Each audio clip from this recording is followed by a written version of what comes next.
Match చూస్తున్నారనమాట. అప్పటికి అయితే నేను మ్యారేజ్ మీద నా అభిప్రాయం ఏంటంటే అంటే మా మదరు, ఫాదరు ఇద్దరు లేరు. ఇంకేంటి పెళ్లి చేసుకోవటం ఏంటి?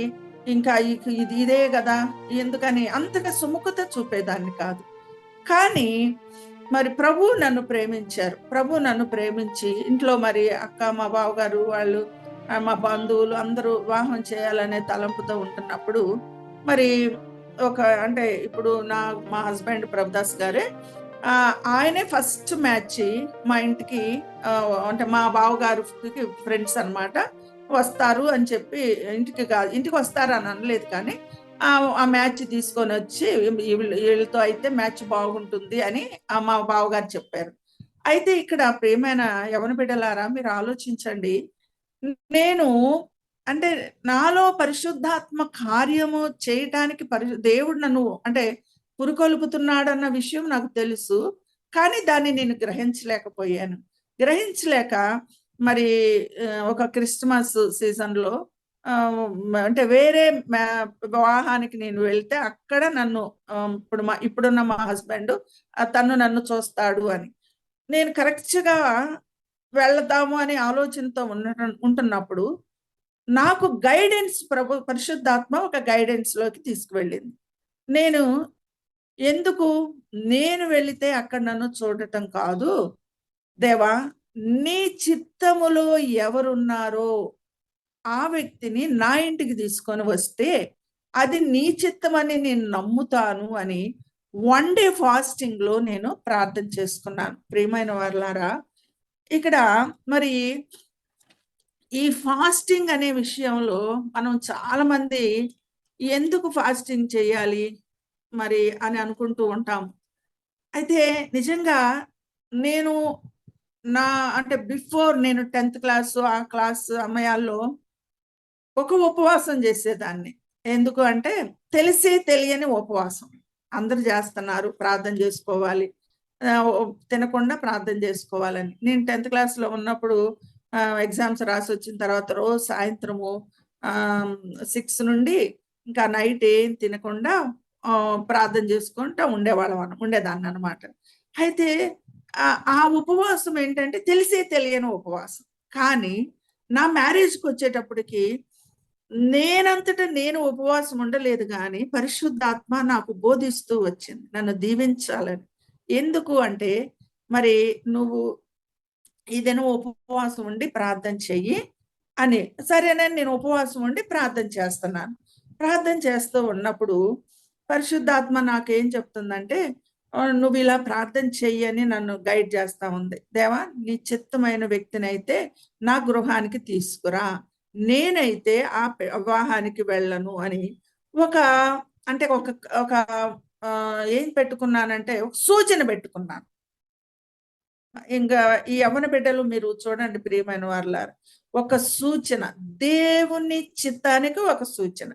నెక్స్ట్ డే మా బావగారు వాళ్ళు పెళ్ళికెళ్తూ నన్ను రమ్మని అడిగారు. నేను రాను అంటే చాలా ఇంట్లో పెద్ద గొడవయింది. ఎందుకు రావు అది ఇది అనంటే నేను రాను అన్నాను. ఇంక వాళ్ళెళ్ళిపోయారు.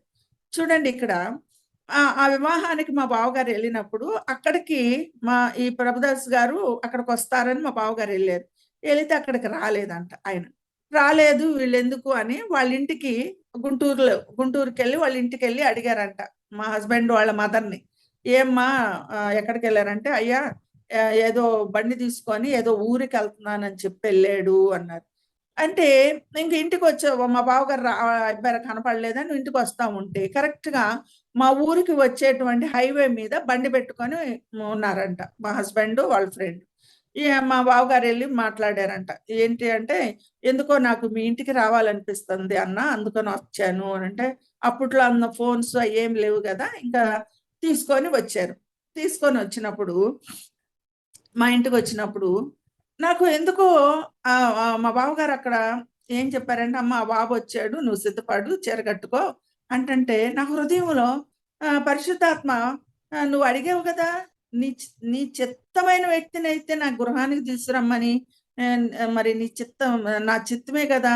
అని నన్ను చేస్తంటే పైకి నేను మామూలుగా నా హృదయంలో నేను చేసిన ప్రార్థనకు ఆన్సర్ దొరికింది అనుకున్నాను. అనుకొని మామూలుగా అప్పటికి నాకు 27 ఇయర్స్. తర్వాత మా హస్బెండ్‌కి 28 ఇయర్స్. అయితే ఏదో మొదటగా పెళ్లి చూపులు ప్లస్ పెళ్లి చేసుకోవాలి, సిగ్గుపడాలి అవేమీ లేవు. ఎందుకంటే ఆల్రెడీ ఒక దీన స్థితిలో నేను ఉన్నాను. ఎందుకంటే పేరెంట్స్ ఒకటి లేరు అనే దిగులు ఒకటి, ప్లస్ యా ఏం పెళ్ళిళ్ళు అనేటటువంటిది ఏదో అనే. కానీ అక్కడ మరి మా హస్బెండ్ నాతో మాట్లాడటానికి వచ్చినప్పుడు నేను తను మాట్లాడుతున్నారు నాతో, నువ్వు ఎక్కడ చదివావు ఏంటి అని. నేను మాట్లాడుతా ఉంటే నేను ఇక్కడ పలానా దగ్గర అందని. నేను ఆ రోజు మీరు పెళ్ళికి వస్తానన్నారు కదా, రాలేదేంటి అని అడిగారు. అడిగితే నేను నిజంగా అంటే అది ఇన్నోసెన్సో లేకపోతే పరిశుద్ధాత్మ నాతో మాట్లాడిచ్చిందో కానీ నేను అన్నాను, దేవుని చిత్తమైన వ్యక్తినైతే నా ఇంటికి తీసుకురండి ప్రభువా, నేను వెళ్ళి అక్కడికి పెళ్లి చూపులకి నేను వెళ్ళకూడదని ఒక సూచన పెట్టుకొని నిన్నంతా ఉపవాసం ఉండి ప్రార్థన చేసుకున్నాను. ఈ రోజు మీరు ఇక్కడికి వచ్చారు, అలా అని మీరు నన్ను చూసి లేకపోతే నేను మిమ్మల్ని చూసి ఈ వివాహం జరగదు, దేవుని చిత్తమైతే ఈ వివాహం జరుగుతుంది అని నేను మాట్లాడాను. నేనుక మాట్లాడలేదు కానీ నాలో ఉన్న పరిశుద్ధాత్మంత ధైర్యమునిచ్చి మాట్లాడిచ్చారు. అప్పటికి మా హస్బెండ్ బిఎడ్ కాలేజీలో తుని దగ్గర పాయకరావుపేటలో బిఎడ్ లెక్చరర్‌గా చేస్తున్నారు. బీఈడీ కాలేజీలో లెక్చరర్‌గా చేస్తున్నారు. చూడండి తన ముందు ఎంతో మంది బీఈడీ స్టూడెంట్లు ఉండుంటారు ఎంతోమంది. కానీ నేను ఆ మాట మాట్లాడుతా ఉంటే తను అనుకున్నారంట, ఏంది ఈ అమ్మాయి ఏందో మతంలో భక్తిలో మాట్లాడుతుంది ఏంటో అనుకున్నారంటే సరే అయిపోయింది. కానీ తను చక్కగా అందంగా ఉన్నారు. కానీ నేను అప్పట్లో నా ఎముకల మీద ఒక చర్మమే ఉంది, కప్పి ఉంది.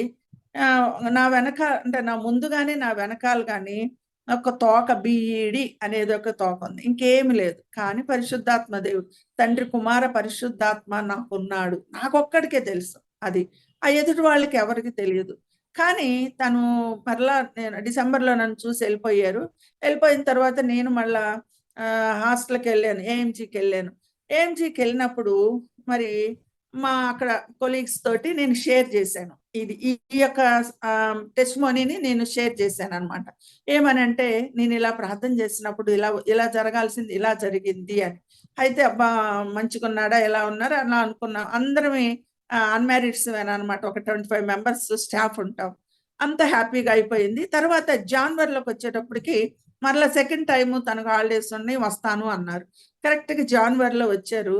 వచ్చేసి మా ఇంటికొచ్చారు ఒకసారి. వచ్చినాక కూడా మామూలుగా మా బావగారితో మాట్లాడి, "అన్న సాయంత్రం మాట్లాడతాను" అని చెప్పేసి ఎళ్ళిపోయారు. వాళ్ళిద్దరు కలిసి మాట్లాడుకున్నారంట. మాట్లాడుకుంటే ఏం చెప్పారు అంటే అంటే నేను నచ్చలేదు అని తనకు డైరెక్ట్‌గా చెప్పకుండా, అప్పుడు మరి అమ్మా, నాన్న టీచర్స్ అయ్యుండి ఇద్దరు దేవుని దగ్గరికెళ్లారు. వాళ్ళకున్నటువంటిది కొంత మా మ్యారేజెస్‌కి ఇదిగో ఇంతైతే నేను ఇవ్వగలను అని మా బావగారంటే, నన్ను ఏ విధంగానైనా సరే అంటే ఇష్టం లేదు అని చెప్పకుండా ఒమిట్ చేయటం కోసం తను మా బావగారు ఇస్తానన్న దానికన్నా ఎక్కువ అడిగారంట. ఎక్కువ అడిగితే అయితే నేను వద్దన్నా అనుకోని ఎళ్ళిపోయారంట. ఆ జాన్వరిలో ఎళ్ళిపోయారు. నేను మళ్ళా జాన్వరిలో మా ఫ్రెండ్స్ దగ్గరికెళ్ళినప్పుడు అందరూ అడిగారు, "ఏమైంది మ్యాచ్ పెళ్లి పెట్టుకున్నారా?" అని. అంటే, "లేదు ఇట్టయిపోయిందని." ఆ సమయంలో పరిశుద్ధాత్మ మరి నాకొక అక్కని అంటే పరిచయం నాతో పాటు ఉంటారు. ఆ అక్క నన్ను ప్రేయర్‌లో నడిపిస్తూ వచ్చారు. తనతో షేర్ చేశాననమాట. "అక్క ఇలా జరిగింది. మరి దేవుడు ఒకసారి దేవుని చిత్తమైన వ్యక్తిని ఇస్తాను అన్నప్పుడు తెచ్చారు కదా! మళ్ళీ ఇలా కాదు అని వెళ్ళిపోయారు. నేను మన వాళ్ళందరికీ ఈ సాక్ష్యం చెప్పాను కదా! రేపు మరలా ఈ సాక్ష్యం అబద్ధం అయిద్ది గదా! ఎలా అక్క అని తనతో నేను షేర్ చేశాను. తనన్నది, "ఒక్కసారి దేవుడు మాట్లాడినప్పుడు హ్యారీ మరి అది జరగదు. నువ్వు మరలా ప్రార్థన చెయ్యి. ఎందుకు అంటే, ప్రభా ఇది నీ చిత్తమని నేను నమ్మాను కదా!" మరి అని చెప్పి ప్రతి థర్స్‌డే నేను నన్ను లీడ్ చేశారనమాట అక్క. స్నేహలత అక్క అని ఆ అక్క. ఇద్దరం కలిసి ప్రార్థన చేసుకునేవాళ్ళం. అయితే ప్రియమైన వారలారా నేను ఇక్కడ ఏం ప్రార్థన చేశానంటే, అప్పుడు చెప్పాను కదా! మా హస్బెండ్ చక్కగా అందంగా ఉన్నాడు. మంచి హైట్‌లో ఉన్నాడు. నేను ఆ హైట్‌ని బట్టి, ఆ అందాన్ని బట్టి లేకపోతే తన లెక్చరర్‌ను అని బట్టి నేను అడగలేదు కానీ, నీ చిత్తమైన వ్యక్తినైతే నా ఇంటికి తీసుకురమ్మని అన్నావు. నీ చిత్తమైన వ్యక్తి అనే కదా నేను ఇలా చెప్పాను. మరి మరలా నీ చిత్తమైతే వివాహం జరిపించు ప్రభువా అని ప్రార్థన చేశాను. అలా జనవరి, ఫిబ్రవరి, మార్చి, ఏప్రిల్ అయిపోయినాయి. సమ్మర్ హాలిడేస్ వచ్చినాయి. సమ్మర్ హాలిడేస్ వచ్చిన తర్వాత ఈ నేపథ్యంలో మేలోకి వచ్చేసి మా హస్బెండ్ మా బావగారి దగ్గరకు వచ్చి నేను హ్యారీని పెళ్లి చేసుకుంటాను అని కబురేశారండి. అయితే అది అది అంటే అది వినగానే నాకు ఆశ్చర్యం వేసింది. ఓహో! నేను ఈ 3 మంత్స్ చేసిన ప్రార్థనకి నాకు ఆన్సర్ దొరికిందా? వద్దు అని వెళ్ళిపోయాడు కదా! ఎలా మరి వచ్చారు అనుకోని నేను సరేనని ఆ మే నెలలోనే మా మ్యారేజెస్ మే 28న నా మ్యారేజ్, నెక్స్ట్ డే మా చెల్లి మ్యారేజ్ అంటే మా బావగారు వాళ్ళ తమ్ముడితోనే తన మ్యారేజ్ సెటిల్ అయ్యి ఉంది ఆల్రెడీ జరిగినాయి అన్నమాట. అయితే నేను మ్యారేజ్ అవ్వగానే మా హస్బెండ్‌తో ఫస్ట్ మాట ఇది అడిగాను. ఏమడిగానంటే, "మరి మీరు నన్ను చూసి వెళ్ళారు కదా! వద్దు అన్నారు కదా! మరలా ఎందుకు నన్ను చేసుకుంటానని వచ్చారు?" అని అడిగినప్పుడు, ప్రియమైన వారలారా నిజంగా prayer brings victory. Prayer changes things.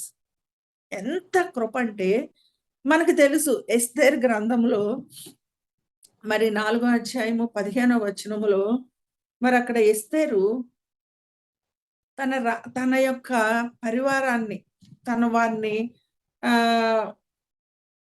రక్షించుకోవడం కోసము అక్కడ అప్పుడు ఎస్తేరు మొర్దెకైతో మరలా ఇట్లా నువ్వు పోయి షూషను నందు కనబడిన యూదులందరినీ సమాజ మందిరమునకు సమకూర్చి నా నిమిత్తము ఉపవాసం ఉండి 3 దినముల అన్నపానములు చేయకుండుడి, నేనును నా పనికత్తెలను కూడా ఉపవాసం ఉందుము, ప్రవేశించుట న్యాయ వ్యతిరేక్తంగా ఉన్నను, నేను రాజునొద్దకు ప్రవేశించుదును, నేను నశించినా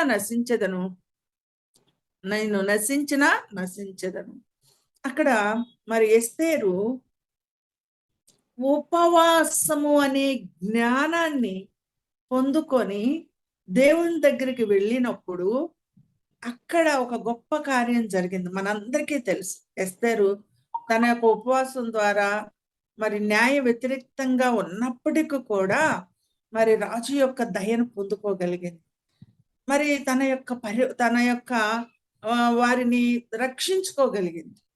ఓన్లీ ఉపవాస ప్రార్థన. ఈ ఉపవాసము అనేది ఒక జ్ఞానం అన్నమాట.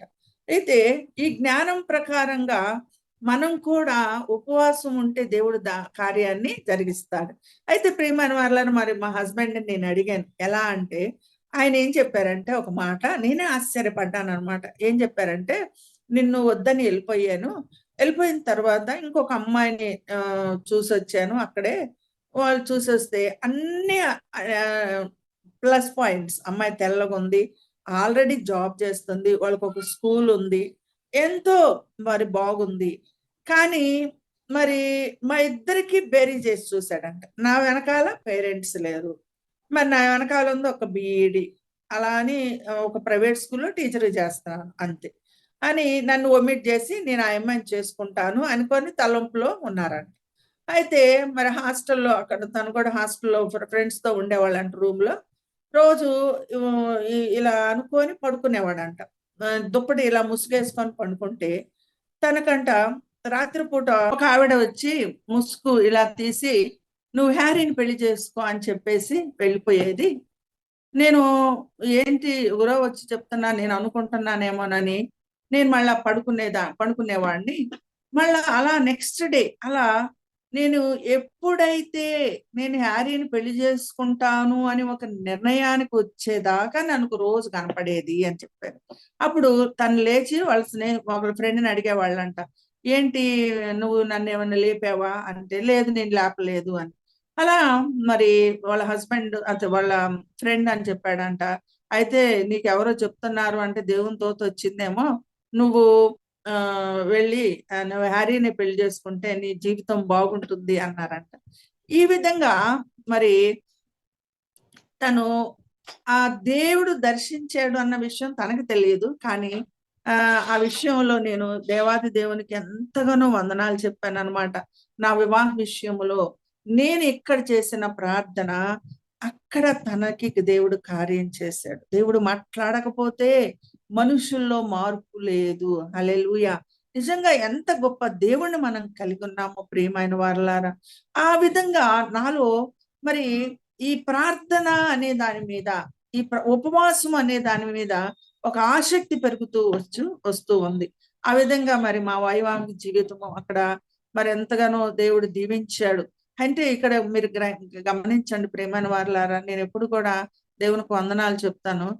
తను బిఎడ్ కాలేజ్ అయిపోయిన తర్వాత ఒక తర్వాత మా మ్యారేజ్ అయిపోయిన తర్వాత తను సోషల్ వెల్ఫేర్ లో ఒక లెక్చరర్ గా మరి వైజాగ్ కి ట్రాన్స్ఫర్ అయిపోయాము. అక్కడికి వెళ్ళిన తర్వాత నేను అప్పుడు ప్రభు కృతజ్ఞతలు చెప్పాను. నేను at the age of intermediate లో నేను ఒక పల్లెటూరులో ఒక ఒక పల్లెటూరులో వివాహం చేసుకొని అక్కడ ఉందాం అనుకున్నాను. కానీ దేవుడు ఒక ఒక బ్లెస్సింగ్ సిటీలో విశాఖపట్నంలో విశ్వాస పట్టణంలో ఒక లెక్చరర్ కి భార్యగా చేసి నన్ను ఇక్కడ నిలబెట్టాడు అని దేవునికి ఎప్పుడు కూడా వందనాలు చెప్తూ వచ్చేదాన్ని. మరి అక్కడే బిడ్డలు ఇద్దరు మరి బ్లెస్ అయ్యారు ఇద్దరు. అయితే అక్కడ మేము వెళ్ళిన తర్వాత మరి ఏదో నిజంగా ఒక క్రైస్తవ విశ్వాస జీవితము అంత సాఫీగా జరుగుతుంది పర్వాలేదు అనుకుంటే మాత్రం రాంగ్ అమ్మ. దేవుడు ఎవరినైతే ఏర్పరచుకుంటాడో వాళ్ళ జీవితాల్లో అన్ని కూడా మరి ఒక పోరాటమేనమాట. ప్రతి విషయంలో కూడా పోరాటం. మరి నాకు జాబ్ విషయంలో చాలా కన్సర్న్ గా ఉంటానన్నమాట. ఎందుకు అంటే మా మదర్ ఎప్పుడు చెప్తారు, ఉద్యోగం చేస్తేనే కుటుంబములో నీకు ఒక హక్కు కలిగి ఉంటావు అనేది. ఎందుకంటే అమ్మ టీచర్ కాబట్టి అలా. అయితే నేను ఆ ఉద్యోగానికి కోసము ఎంతో ప్రయత్నాలు చేసేదాన్ని. ఎన్నో మరి కాంపిటేటివ్ ఎగ్జామ్స్ రాసేదాన్ని. కానీ ఇక్కడ మనం గ్రహించగలిగింది ఏంటంటే, నాకు గవర్నమెంట్ ఉద్యోగం ఇచ్చినట్లయితే నేను ఒక ప్రదేశంలోనే ఉండేదాన్ని. కానీ నాకు అంటే సోషల్ వెల్ఫేర్ లోనే పార్ట్ టైమ్ గా కొన్ని స్కూల్స్ లో జాబ్ చేస్తూ ఉండేదాన్ని. ఆ సమయంలో ప్రభు నన్ను దర్శించి సువార్త ప్రకటించాలి, నాలో ఒక ఆశ అన్నమాట. నేను యవ్వన కాలంలో మరి దేవుని కృపను బట్టి లోకానుసారంగా బ్రతకకుండా నేను ఏ విధంగా కట్టబడ్డాను అని అటువంటి యవ్వన బిడ్డల మధ్య దేవుని పరిచయం చేసి వాళ్ళని ఈ లోకపు మరి ఈ లోకపు ఇచ్చల నుంచి వారిని విడిపించాలి, ఆ లోకాశుల్లోకి వెళ్లకుండా వాళ్ళని తప్పించాలి అని దేవుడు నా హృదయంలో పెట్టినటువంటి దాన్ని ఆ స్కూల్స్ వెళ్ళినప్పుడు అంటే లంచ్ టైంలో కొంతమంది పిల్లల్ని నేను సెలెక్ట్ చేసుకొని ఎవరైతే మరి క్లాస్ లో డల్ గా ఉంటారో, ఎవరైతే నీడీగా ఉంటారో, వాళ్ళందరినీ మరి సిక్ గా ఉంటారో వాళ్ళని ఆ బిడ్డలందరినీ సమకూర్చుకొని నేను వాళ్ళకి కొంచెం ప్రార్థన చేయటము, దేవుని మాటలు చెప్పటము అలా చేసేదాన్ని. అంటే అది యాక్చువల్ గా అంటే నా టైం, కానీ స్కూల్లో అలా చేయకూడదు. కానీ ఒక్కొక్కసారి అంటే నాకు కూడా దాని మీద అంటే దానికి అంతరాయాలు వచ్చాయి. కానీ ప్రభు చిత్తములో నేను ఎక్కడైతే ఏ స్కూల్కి వెళ్ళానో ఆ స్కూల్లో వెళ్ళిన ఎవరినైతే అందరినీ కాదు కానీ సెలెక్టెడ్ పీపుల్కి దేవుడు తన కృపను చూపించి ప్రేమను చూపించి వాళ్ళని రక్షించడానికి ఒక సాధనంగా నన్ను ఎన్నుకున్నాడు.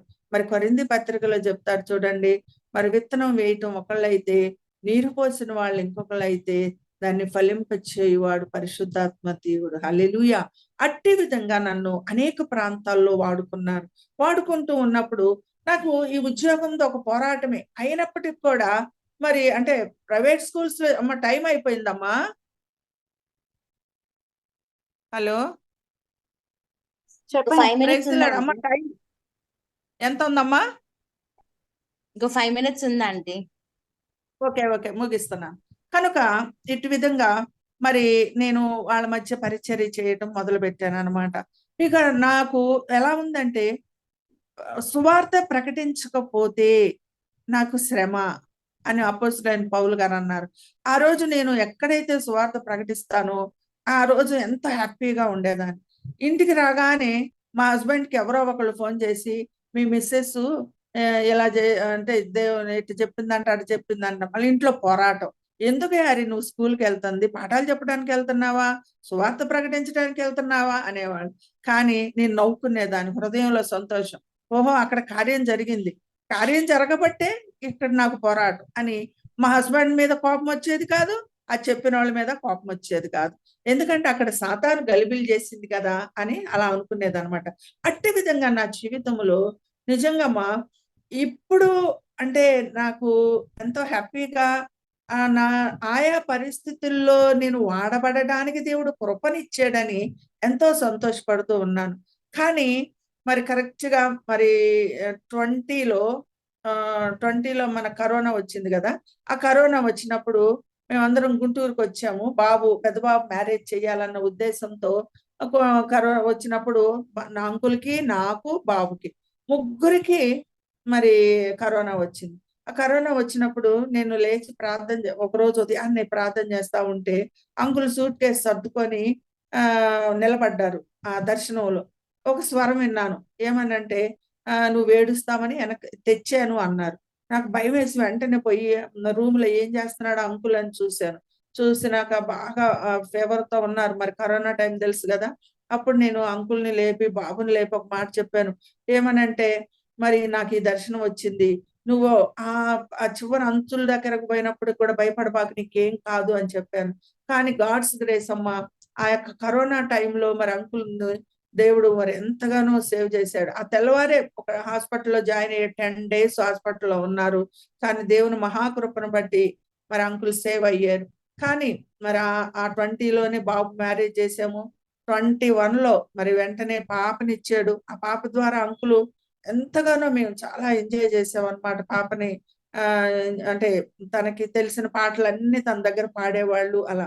అలా చేస్తూ ఒక 2 ఇయర్స్ అయిపోయింది. కరెక్ట్‌గా మరి సడెన్‌గా మరి అంకుల్‌కి ఒకరోజు కాలేజ్‌కెళ్ళొచ్చారు. మరి మార్నింగ్ అంటే బాగోలేదు, హాస్పిటల్‌కెళ్దామని తనే బండేసుకొని హాస్పిటల్‌కెళ్లారు. ఎళ్ళినప్పుడు అక్కడ మరి బ్రెయిన్ స్ట్రోక్ వచ్చింది. ఆ రోజు కోమాలోకెళ్ళిపోయారు. అయితే అమ్మ ఒక విషయం ఏంటంటే, నా ఇంట్లో ఆ ఇన్సిడెంట్ జరిగేటప్పుడు ప్రతి నెల నా ఇంట్లో సెకండ్ సాటర్‌డే ఒక గ్యాదరింగ్ ఉంటుందనమాట. స్త్రీల సమాజం అంటే ఎస్తేర్ ప్రేయర్ గ్రూప్ అని ఉంటుంది. ఒక 20 మెంబర్స్ వస్తారు. వాళ్ళు 20 అంటే జీసస్ కాల్స్ నుండి వచ్చేటువంటి ప్రేయర్ పాయింట్స్‌ని మేము ప్రేయర్ చేసి ఆ 20 మెంబర్స్‌ని మేము ఆ టైం ఫీడ్ చేసి వాళ్ళని సంతోషంగా పంపుతూ ఉంటాం. కానీ ఈ అంకుల్ సిక్కు అంటే అంకుల్ ఇదయ్యేకు ముందు నాకు ఒక ఆలోచన ఏంటంటే ప్రతి నెల 3 డేస్ విజ్ఞాపన చేయాలి అని. అలా కరెక్ట్‌గా అంకుల్ సిక్ అయిన రోజు కూడా నా ఇంట్లో విజ్ఞాపన జరుగుతుంది. 3 రోజులు జరుగుతుంది. అంకులు ఒక్కరోజు సిక్ అయ్యారు. తెల్లవారికి మరి ప్రభు దగ్గరికి వెళ్లారు. అయితే మా దగ్గర ఉన్నటువంటి అంటే ఆ సహవాసంలో ప్రార్థన చేస్తున్నప్పుడు ఒక సహోదరి ఒక ప్రవచనం చెప్పారు. ఏమనంటే మరి నా ప్రభుదాసు నా ప్రియ కుమారుడు నాకు దగ్గరగా ఉన్నారు అని. అప్పుడు నేనేమనుకున్నానంటే ఒకవేళ అంటే నాకు అంటే పరిశుద్ధాత్మ ఏం చెప్తున్నారంటే సిక్ అవుతారు అని తెలియజేస్తున్నారు. ఆయన కోసం అలా ప్రార్థన చేస్తున్నాం. కానీ ఇంకా సిక్ అవుతున్నారు కాబట్టి ఇంకా దేవునికి దగ్గరగా అవుతారు కాబోలు ఇంకా రిటైర్మెంట్ అయిన తర్వాత చక్కగా ఇంకా సేవ చేస్తారని ఎంతో ఆశపడుతూ ఉన్నాం. కానీ నిజంగా ఆ ప్రవచనం ప్రకారంగా ఆ సెకండ్ డేనే మరి అంకుల్ దేవుని దగ్గరికి వెళ్ళిపోయారు. అయితే మరి నేను ఆ సమయంలో మేము వైజాగ్‌లో 75 ఫ్లాట్స్ ఉంటాయన్నమాట. ఒక ఫ్లాట్ మాది. ఎక్కువగా మా గృహంలో ప్రేయర్స్ జరుగుతూ ఉంటాయి. అక్కడ అందరూ అన్యులు. మరి వాళ్ళకేదన్నా అవసరతలన్నప్పుడు మనతో మాట్లాడుతా ఉంటారు. కానీ నేను ఆ దుఃఖంలో ఉన్నప్పుడు గూడా మరి పరిశుద్ధాత్మ నన్ను ప్రేరేపించింది. "నువ్వు లేచి నిలబడి మాట్లాడు, మాట్లాడు" అని. నేను నిజంగా అంకుల్‌ని అలా పెట్టి ఒక అంకుల్ గురించి నేను సాక్ష్యం చెప్పగలిగాను. ఇంకా నేనైతే ఏమనుకున్నానంటే నేనింకా బెడ్‌కి అంకితం అవుతాను, లేవలేను అని అనుకున్నాను. నిజంగా ప్రియమైన వారలారా, మరి అంటే పిల్లలిద్దరూ దూరమయ్యారు. మేమిద్దరం అలా ఉండి మరి ప్రతి నిమిషం అంకులు ఏదైనా హ్యారీ, హ్యారీ, హ్యారీ అని అలా నోటంటానమాట. ఇంకా నేను కూడా అంకుల్‌ని ఎక్కువగా ప్రేమించానేమో అనుకుంటూ ఉంటాను. కానీ ఏది ఏమైనా మరి అవన్నీ ఆ 2 ఇయర్స్‌ని మేము ఎక్కువగా ఈ భార్యాభర్తలు ఒకళ్ళెళ్ళిపోతే ఒకళ్ళుండటం ఉంటే ఎలా ఉంటది? అలా ఎక్కువగా మాట్లాడుకునేవాళ్ళమనమాట. కొంత బాగా సిద్ధపడినట్టుగా నాకనిపించింది అంకులు.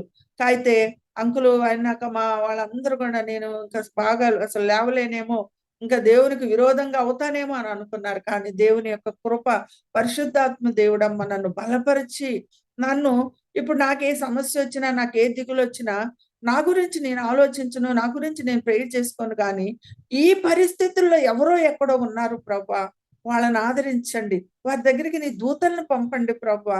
నాకైతే ఇదిగో అంకుల్ తర్వాత నాకు మరి పెన్షన్ ఉంది, తర్వాత నా బిడ్డలు ఇలా ఉన్నారు, ఒక ఏజ్కి వచ్చాక మూడొంతుల జీవితం అయిపోయింది నాకు వచ్చిన తర్వాత.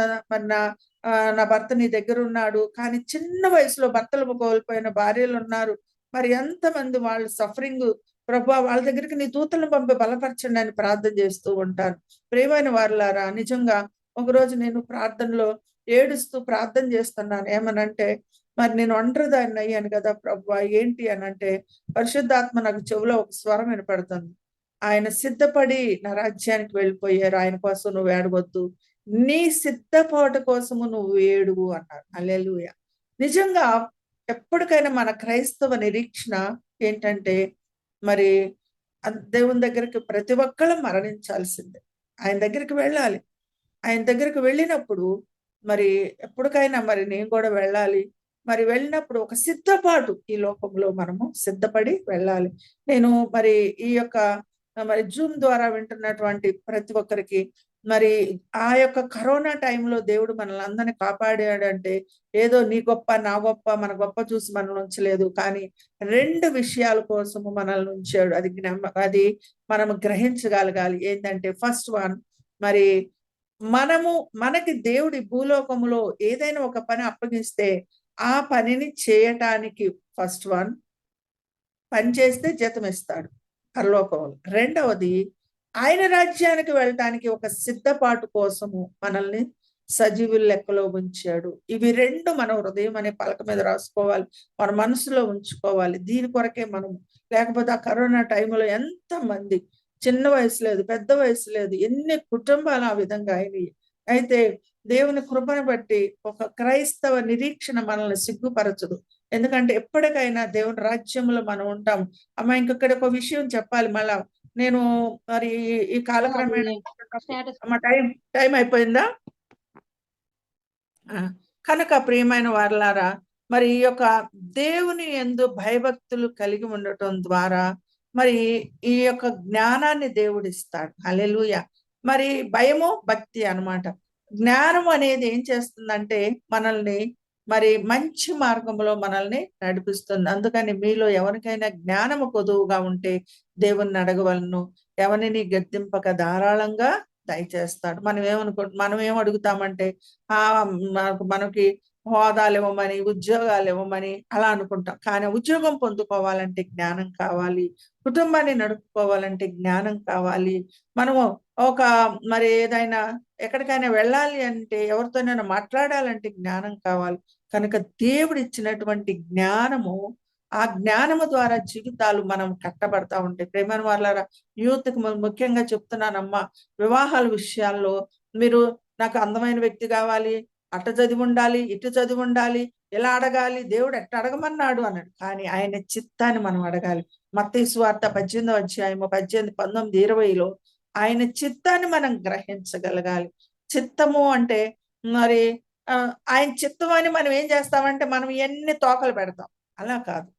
ఒక చిత్తాన్ని పెట్టుకొని ఒక సూచనను అడగండి. ఒక సూచన పెట్టుకొని మరి అడిగినప్పుడు దేవుడు ఆయన చిత్తాన్ని బలపరుస్తాడు. అయితే ఆంటీ దేవుని చిత్తం అని పెళ్లి చేసుకున్నారు, మీ జీవితంలో ఏం కష్టాలు రాలేదో, వస్తాయి, ఎన్నో వచ్చినాయి. కానీ దేవుడు మాకు తోడుగా ఉండి మా కుటుంబాన్ని కట్టి మరి మేము కట్టబడి అనేకుల జీవితాలను మేము కట్టడానికి దేవుడు ఒక సాధనంగా మా కుటుంబాన్ని వాడుకున్నాడు. నిజంగా మేము ఒక బ్లెస్డ్ కపుల్. మేమిద్దరమే ఎన్నో వైజాగ్ లో ఉన్నప్పుడు చాలా మందికి వివాహాలు మేము చేసాం. అంకుల్ మ్యాచెస్ చూసి వివాహాలు మేమే చేతులు పట్టించేవాళ్ళం, మేమే పెద్దలుగా ఉండేవాళ్ళం, ఎన్నో అన్నమాట. నిజంగా మేమిద్దరంగా చేసిన పని ఎంతో హ్యాపీగా, నిజంగా ఇప్పుడు నేను నా గుణమే చేసుకొని చెప్పగలను. మరి ఆ అంటే ఇప్పుడు భార్యలకి భర్తల్ని ఒక ఆత్మను అప్పగించినప్పుడు, భర్తకి ఒక భార్యను అప్పగించినప్పుడు ఒక ఆత్మ, మనకు అప్పగించబడినటువంటి ఆత్మను దేవునికి అనుసంధానంగా మనము మరి వాళ్ళని మలుచుకోగలుగుతున్నామా అని. నేను నా భర్తని దేవుని వైపు తిప్పుకోగలిగాను. నేను చెప్పలేదండి, దేవుడిచ్చిన జ్ఞానం. నన్ను ఆయన జ్ఞానం ఇచ్చి అలా ఇద్దరిమి క్రీస్తు అనే బండ మీద మా కుటుంబం కట్టాడు. నిజంగా మేము జీవించిన దినాలు ఎంతో సంతోషకరమైన దినాలు. మరి ఈ ఒంటరి జీవితంలో మరి దేవుడే నాకు తోడుగా ఉండి మరి ఇంకా ఇటువంటి వాళ్ళ కోసం, అంటే ఒంటరిగా ఉన్న వాళ్ళ కోసం ప్రార్థన చేయాలి. అనేక మంది ఇంతకు ముందంతా నేను యవనస్తుల మధ్య నేను ఎక్కువగా పరిచర్య చేస్తూ ఉండేదాన్ని. అంటే యవనస్తులు లోకంలో పడిపోకుండా ఎలా ఉండాలి, అది నా మెయిన్ థీమ్ అన్నమాట.